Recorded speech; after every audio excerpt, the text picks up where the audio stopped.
고대 중국을 시대 배경으로 하는 사극이나 영화에서는 주인공 옆에서 주인을 도와주는 여종들이 종종 등장하곤 합니다. 이들은 주인을 옆에서 여러모로 도와주며 명랑하고 긍정적인 이미지를 보여줍니다. 극 중에서 이들은 대체로 편안한 생활을 하는 것처럼 보이지만 여종의 실제 상황은 드라마와 많이 달랐습니다. 고대 사회에서 노비는 물건처럼 다루어졌으며 게다가 여성의 인권은 지금과 비교해 현저히 낮았습니다. 여종들은 단순히 집안일을 하는데 그치지 않고 밤에는 주인의 이상한 요구를 들어주거나 심지어는 주인의 비정상적인 욕구를 충족시켜야 했습니다. 중국의 고대 시대의 주인들은 여종들을 어떻게 취급하고 사용했을까요? 고대 중국은 계급사회였기 때문에 가난한 집안의 여자들은 부유한 집안의 여종으로 팔려가는 일이 흔했습니다.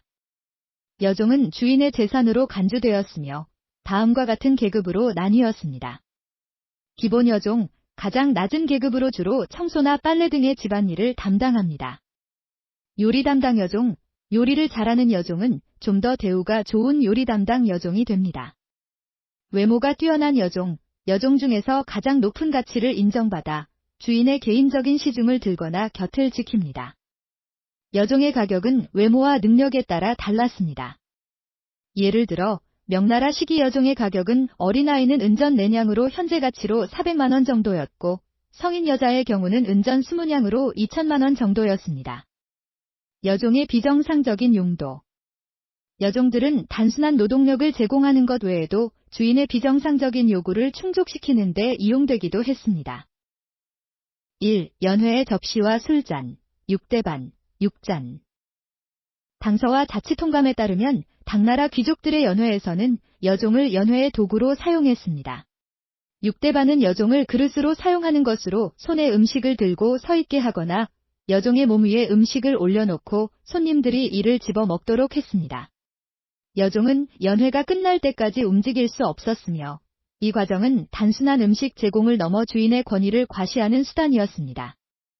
한편 고기술잔이라는 더 기괴한 관행도 있었는데 여종의 손이나 신체 일부를 사용하여 술을 담는 용기로 사용했습니다. 또한 여종에게 화려한 옷을 입히고 벽에 묶어 장식품처럼 활용하기도 했습니다. 이 가래를 처리하는 인간 가래통, 미인 그릇. 중국에서는 옛날부터 가래를 뱉는 그릇을 사용해 왔는데 이를 타구라고 합니다.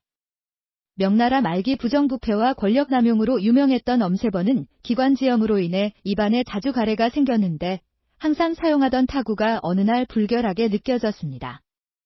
그래서 그는 매우 아름다운 여종 수십 명을 구매하여 자신의 가래를 처리하도록 하는 역겨운 명령을 내렸습니다. 수십 명의 여종은 매일 아침 주인의 침대 옆에 대기하다가 주인이 깨어나 가래를 뱉을 때 이것을 입으로 받는 역할을 맡았습니다. 여종들은 웃는 얼굴로 이것을 처리해야 했는데 만약 주인의 심기를 건드린다면 피부가 벗겨질 만큼 끔찍한 채찍질을 당해야 했습니다.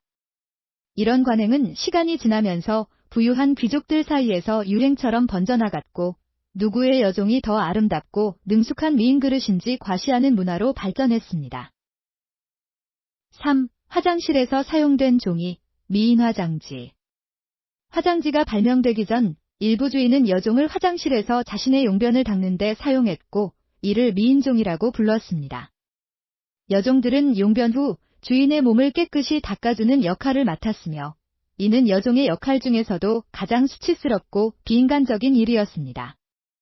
특히 어린 하인들이 이 역할을 맡는 경우가 많았는데 이들은 똥개라는 경멸적인 별명으로 불렸습니다. 4. 밤을 따뜻하게 하는 병풍, 육병풍. 양귀비의 사촌오빠 양국충은 겨울에 손님을 대접하며 술을 마시는데 주위가 너무 추웠습니다.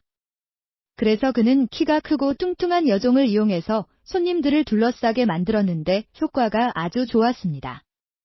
당시 양국충은 사치스럽고 음란한 문화를 유행시키는 사람이었고 이러한 고기병품은 다른 귀족들에게 환영받았습니다.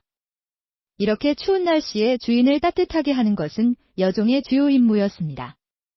여종은 주인의 침대에서 몸으로 주인을 감싸 따뜻함을 제공하는 역할을 맡았습니다. 이 역할은 인체담요로 불렸으며 여종은 주인의 발을 안고 잠들거나 주인의 몸을 감싸 체온을 유지해야 했습니다. 여주인의 결혼 시 남편의 시중을 드는 여종, 시험여종, 통방여종. 귀족 가문에서는 결혼 전 신부의 여종이 신랑과 동침하여 그의 성적 능력과 성격, 생활 습관 등을 평가하는 관습이 있었습니다.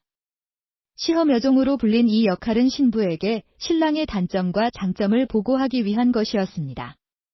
결혼 후에도 여종은 신부를 대신해 신랑의 성적 욕구를 충족시키는 통방여종 역할을 맡았습니다. 특히 신부가 임신 중이거나 병으로 인해 신랑과 동침하지 못할 때 통방여종이 신랑을 돌보았습니다. 이는 주로 귀족 가문에서 흔히 일어나는 일이었으며 신부 스스로 여종을 추천하는 경우도 많았습니다. 이때 신부의 지위를 지키기 위해서 여종은 피임약을 먹어야 했습니다. 여종의 일상은 이렇게 고단했고 주인이 무슨 일을 시키든 요구를 만족시켜야 했습니다. 여종은 청나라 시대까지 주인의 사적 재산으로 취급되었으며 다양한 방식으로 이용되었습니다. 하지만 이는 당시 계급사회와 남성 중심 문화의 산물로 기본적인 인권을 보호하는 오늘날의 가치관으로는 상상하기 어려운 일들입니다.